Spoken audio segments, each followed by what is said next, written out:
Lucas, capítulo 20. A autoridade de Jesus é questionada.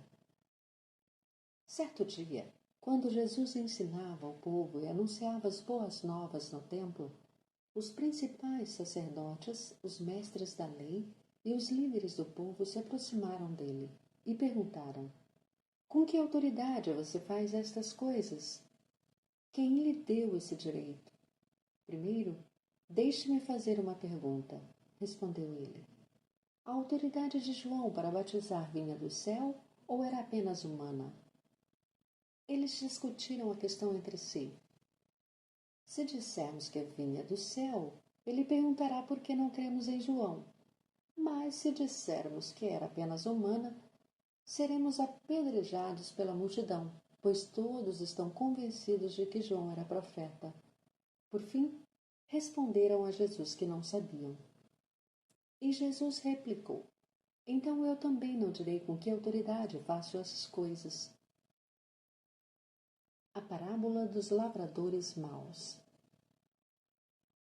Em seguida, Jesus se voltou para o povo e contou a seguinte parábola. Um homem plantou um vinhedo e o arrendou a alguns lavradores. Depois partiu para um lugar distante, onde passou um longo tempo. Na época da colheita da uva, enviou um de seus servos para receber sua parte da produção. Os lavradores atacaram o servo, o espancaram e o mandaram de volta de mãos vazias.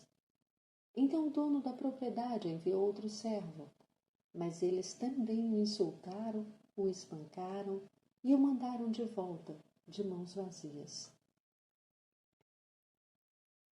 Enviou ainda um terceiro e eles o feriram e o expulsaram do vinhedo. Que farei? Disse o dono da vinha. Já sei. Enviarei meu filho amado. Certamente eles o respeitarão. No entanto, quando os lavradores viram o filho, disseram uns aos outros: aí vem o herdeiro da propriedade. Vamos matá-lo e tomar posse dessa terra. Então o arrastaram para fora do vinhedo e o mataram. O que vocês acham que o dono do vinhedo fará com eles? Perguntou Jesus. Ele virá, matará os lavradores e arrendará o vinhedo a outros. Que isso jamais aconteça, disseram os que o ouviam.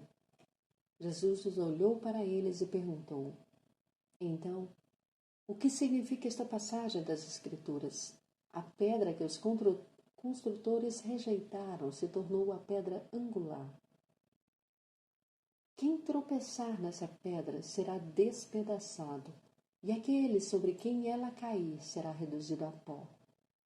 Os mestres da lei e os principais sacerdotes queriam prender Jesus ali mesmo, pois perceberam que eles eram os lavradores maus a que Jesus se referia. No entanto, tinham medo da reação do povo. O imposto para César. Esperando uma oportunidade, os líderes enviaram espiões que fingiam ser pessoas sinceras.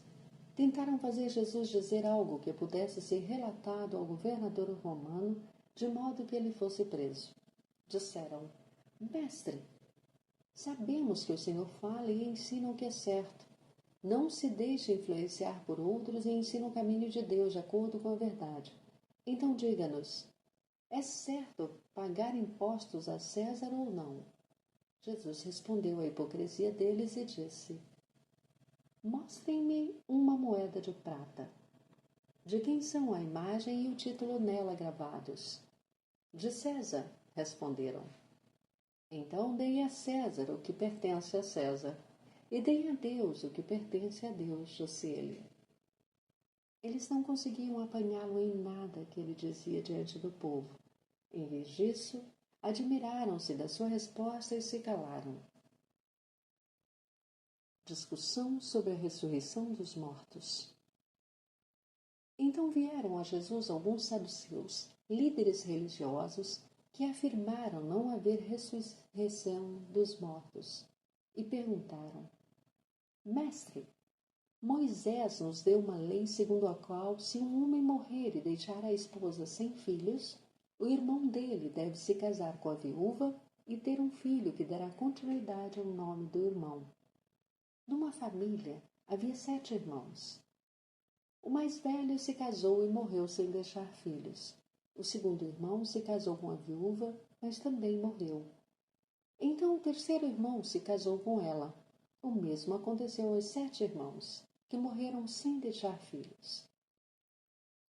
Por fim, a mulher também morreu. Diga-nos, de quem ela será esposa na ressurreição? Afinal, os 7 se casaram com ela. Jesus respondeu: o casamento é para pessoas deste mundo. Mas na era futura, aqueles que forem considerados dignos de ser ressuscitados dos mortos não se casarão, nem se darão em casamento, e nunca mais morrerão. Nesse sentido, serão como os anjos, são filhos de Deus e filhos da ressurreição. Agora, quanto a haver ressurreição dos mortos, o próprio Moisés provou isso quando escreveu a respeito dos arbustos em chamas. Ele se referiu ao Senhor como o Deus de Abraão, o Deus de Isaque e o Deus de Jacó. Portanto, ele é o Deus dos vivos e não dos mortos, pois para eles todos vivem. Mestre, o Senhor disse bem, comentaram alguns mestres da lei, e ninguém mais teve coragem de fazer perguntas. De quem o Cristo é filho? Então Jesus lhes perguntou: por que se diz que o Cristo é filho de Davi? Afinal, o próprio Davi escreveu no livro de Salmos: o Senhor disse ao meu Senhor: sente-se no lugar de honra à minha direita, até que eu humilhe seus inimigos e os ponhas debaixo dos seus pés. Uma vez que Davi chamou o Cristo de meu Senhor, como ele pode ser filho de Davi? Jesus critica os mestres da lei. Então, enquanto as multidões o ouviam, Jesus se voltou para seus discípulos e disse: cuidado com os mestres da lei. Eles gostam de se exibir com vestes longas e de receber saudações respeitosas quando andam pelas praças. E como gostam de sentar-se nos lugares de honra nas sinagogas e à cabeceira da mesa dos banquetes. No entanto, tomam posse dos bens das viúvas de maneira desonesta e depois, para dar a impressão de piedade, fazem longas orações em públicos. Por causa disso, serão duramente castigados.